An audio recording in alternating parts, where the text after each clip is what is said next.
Hello everyone, this is Aparna. Welcome to my YouTube channel. आज के video lecture में हम डिस्कस करने वाले हैं मेंडल के सेकेंड एंड थर्ड लॉ को। इससे पहले मेंडल का फर्स्ट लॉ हमने प्रीवियस वीडियो लेक्चर में कवर कर दिया है। अगर आपने वो वीडियो नहीं देखा है तो आप इजीली प्लेलिस्ट में से वो फाइंड कर सकते हैं। तो चलिए स्टार्ट करते हैं आज का टॉपिक। मेंडल का जो सेकेंड लॉ था that was law of segregation. Segregate मतलब हुआ होता है अलग होना, यानी कि अलगाव का जो रूल था। ओके तो what it says, it states that each individual that is diploid has a pair of alleles for a particular trait। पहले तो आप यहाँ पर अलील का मतलब समझिए। अलील्स क्या होते हैं? Variant form of genes, variant form of genes. यानी सिंपल भाषा में मैं अगर कहना चाहूँ कि एक ही ट्रेट के दो अलग अलग कैरेक्टरिस्टिक्स, जैसे मान लीजिए सपोज करिए कि मैंने हाइट लिया ट्रेट में, तो हाइट के दो अलग अलग ले सकती हूँ मैं कैरेक्टर की। एक टॉल हो सकता है और दूसरा अलील क्या हो सकता है, उसी का ड्वार्फ हो सकता है।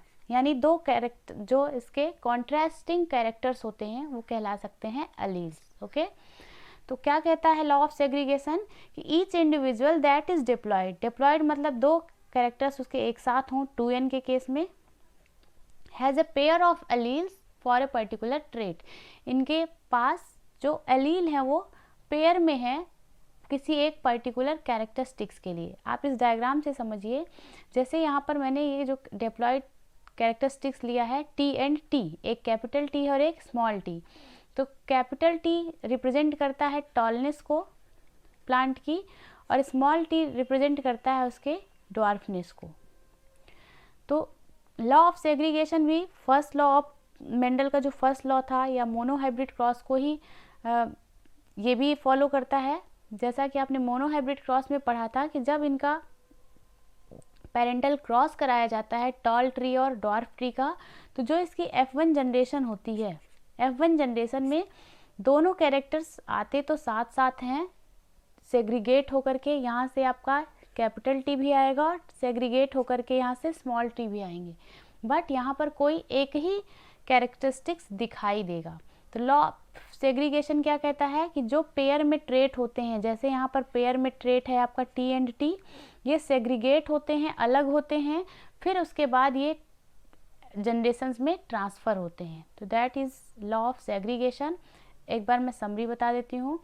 लॉ ऑफ सेग्रीगेशन कहता है कि जो डिप्लॉयड सेल के ये ट्रेट होते हैं, अगर इनके पास ये जो पेयर ऑफ एलील्स हैं टी एंड स्मॉल टी, ये पहले सेग्रीगेट होते हैं, अलग अलग होते हैं, देन ट्रांसफ़र होते हैं अगली जनरेशन में। ओके ये जो लॉ था ये पूरी तरह से अप्लीकेबल यूनिवर्सली नहीं था, इसका एक्सेप्शन भी था।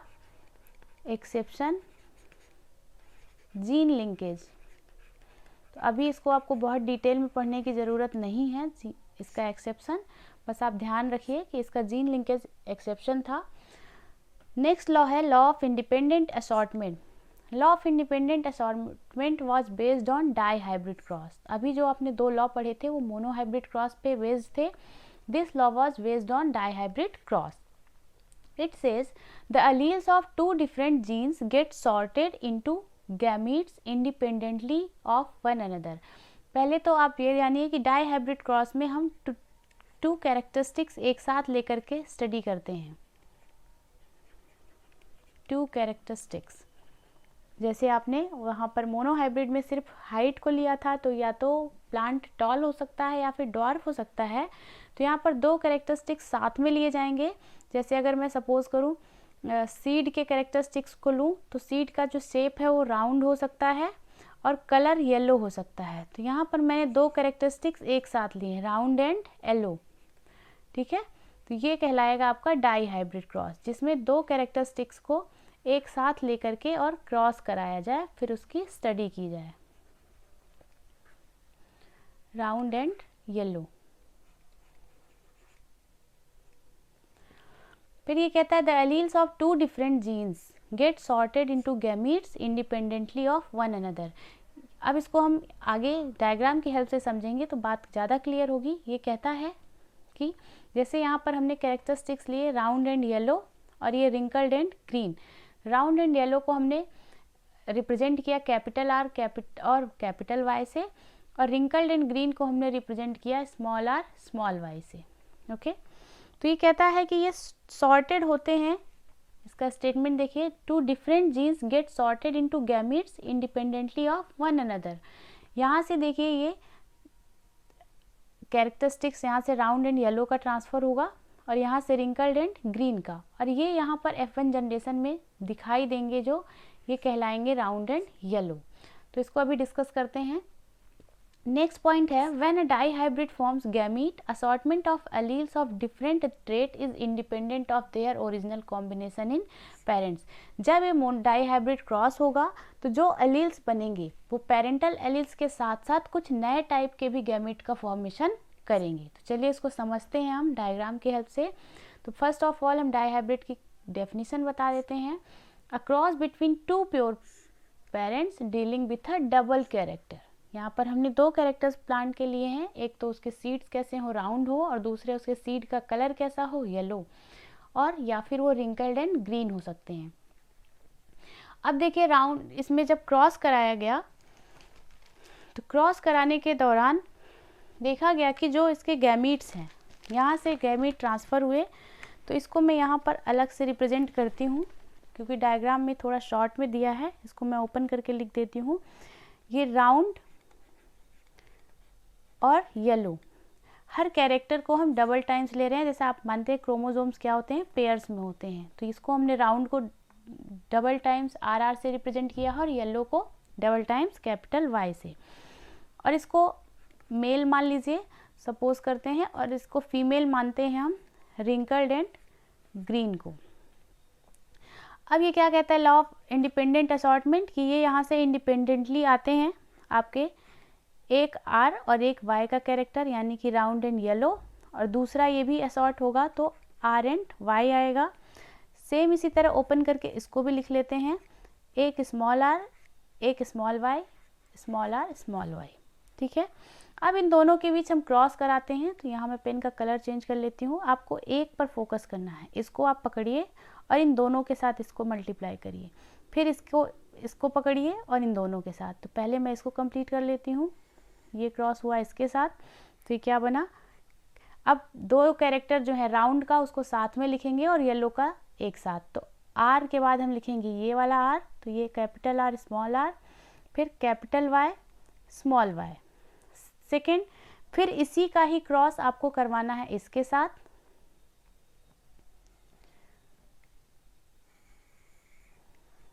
सेम ऐसे ही इसको भी आप लिख लीजिए, capital R small r capital Y small y।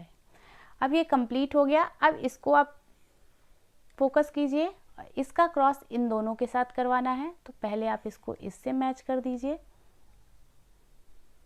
Like this. इसको भी लिख दीजिए, capital R small r capital Y small y। Same ऐसे ही फिर इसके साथ capital R small r capital Y small y। तो कुल मिलाकर के आपने देखा, ये जो क्रॉस हमने करवाया है इसको हम कहते हैं F1 जनरेशन, यानी कि ये मेल और फीमेल थे, इनकी जो प्रोजेनी बनी F1 जनरेशन की, उसमें आप देख सकते हैं कि ये सारे ही जो सीड्स फॉर्म हुए ये कैसे थे, राउंड एंड येलो। अब इसको राउंड एंड येलो क्यों कहा जाता है, क्योंकि मैंने आपको फर्स्ट उसमें मोनोहाइब्रिड क्रॉस में बताया था कि अगर एक भी ट्रेट डोमिनेटिंग कैरेक्टर का है तो उसको हम डोमिनेट कैरेक्टर से डिनोट करेंगे। तो यहाँ पर राउंड एंड येलो जो कैरेक्टर है इसको डोमिनेटिंग माना गया है और रिंकल्ड एंड ग्रीन को रेसेसिव माना गया है। तो यहाँ देखिए इसमें कैपिटल R और कैपिटल Y है, इसके कारण इसको राउंड एंड येलो कहा गया। सेम इसमें राउंड येलो, इसमें सभी में डोमिनेटिंग कैरेक्टर है, इसलिए एक डोमिनेटिंग कैरेक्टर भी उस ट्रेट को डोमिनेट करने के लिए सफिशिएंट माना जाता है। तो एज इट इज़ ये वाला डायग्राम आपका इतना हुआ। तो आपने देखा कि F1 जनरेशन में सारे ही जो प्रोजेनी बने वो कैसे थे, राउंड एंड येलो थे। अब अगर इस राउंड एंड येलो सीड जो ये F1 जनरेशन बनी है इसका हम सेल्फ के साथ पॉलिनेशन करा दें तो आपको इस टाइप का कुछ रेशियो मिलेगा। तो चलिए इसको हम नेक्स्ट स्लाइड में कवर करते हैं। यहाँ मैं आपको डिटेल में लिख करके बता देती हूँ। अभी आपने देखा कि यहाँ पर फॉर्म हुआ था F1 जनरेशन, उसी स्लाइड से मैं कंटिन्यू कर रही हूँ। F1 जनरेशन में फॉर्म हुआ था आपका round capital R small r capital Y और स्मॉल y। अब ये F1 जनरेशन की जनरेशन बनी थी जो प्रोजेनी, इसी को हमको सेल्फ क्रॉस कराना है। तो सेम इसी का ट्रेट हम फिर से लेंगे एक बार, और इन सभी को आप एक बार क्रॉस करके लिख दीजिए यहाँ पर। तो ये बन जाएगा क्या, capital R capital Y, second बन जाएगा capital R small y, next alternate small r capital Y, और लास्ट बन जाएगा आपका स्मॉल r स्मॉल y। कुछ नहीं करना है, आप ध्यान दीजिए। एक बार कैपिटल R कैपिटल Y यहाँ आपने लिख लिया दिस वन, फिर एक बार आपको स्मॉल r स्मॉल y ये लास्ट में लिख देना है।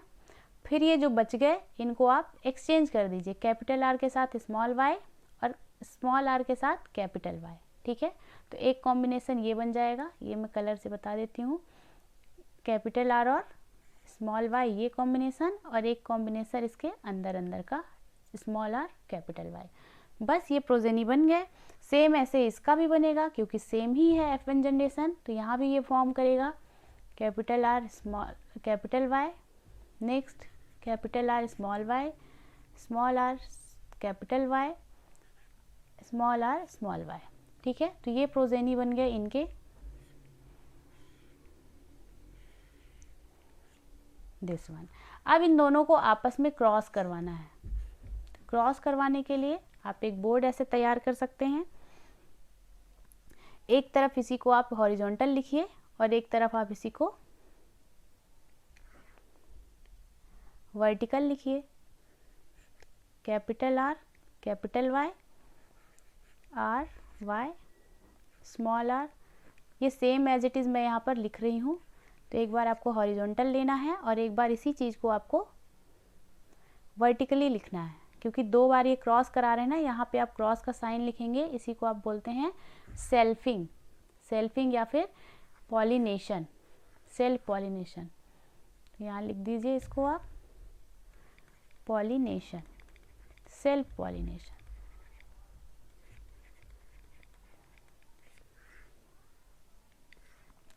सेम इसको आप ऐसे एज इट इज़ यहाँ पर कॉपी कर लीजिए।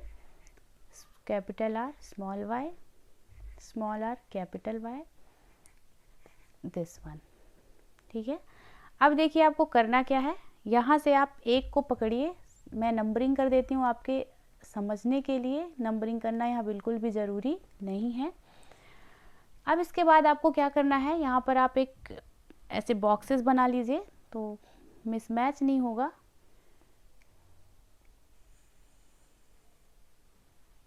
Like this.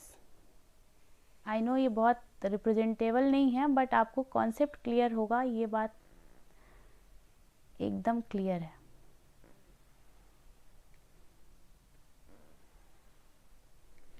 लाइक दिस, और ये बॉक्सेस आप ऐसे ड्रॉ कर लीजिए 1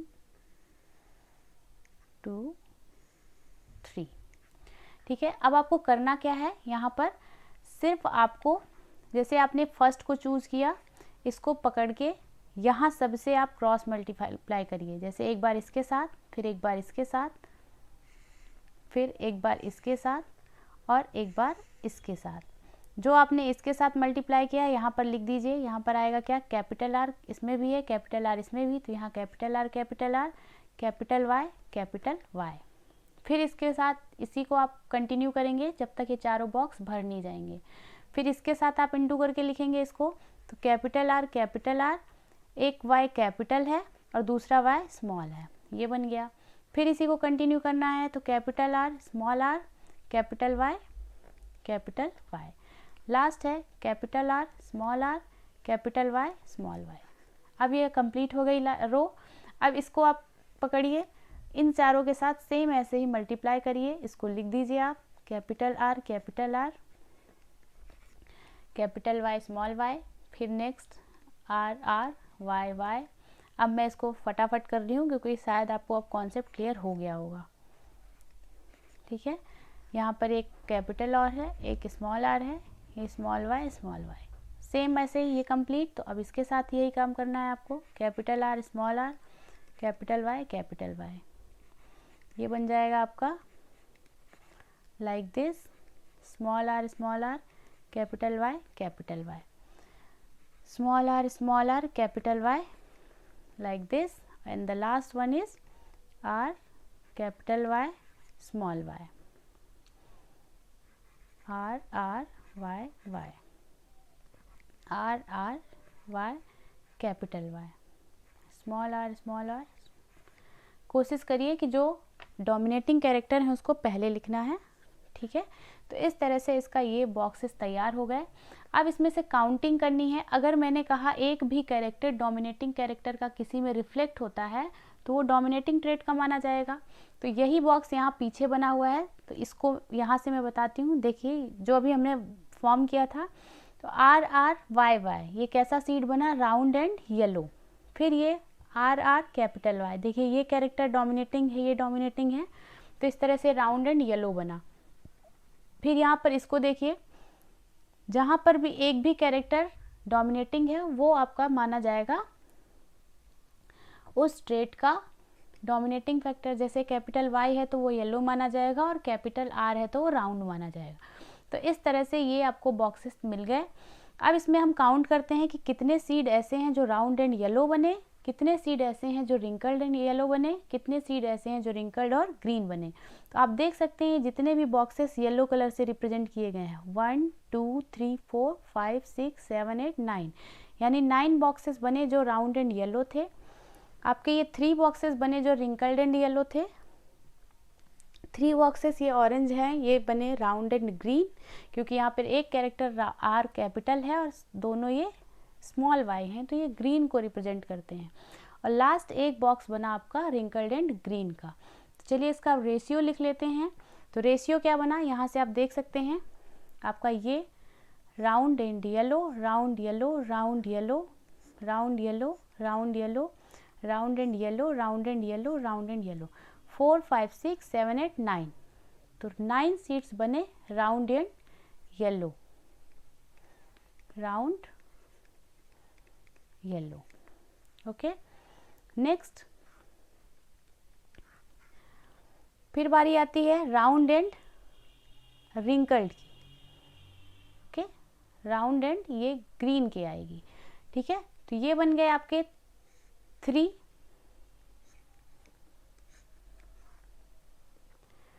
कैपिटल आर है यानी कि ये भी राउंड होंगे, बट यहाँ पर देखिए दोनों में स्मॉल वाई है, यहाँ भी स्मॉल वाई है, और एक तीसरा कैरेक्टर ये आर और आर। तो कैपिटल आर से राउंड हुए लेकिन स्मॉल वाई होने के कारण ये माने जाएंगे ग्रीन।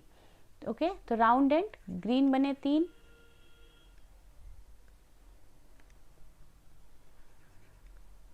इसको इरेज कर देती हूँ मैं।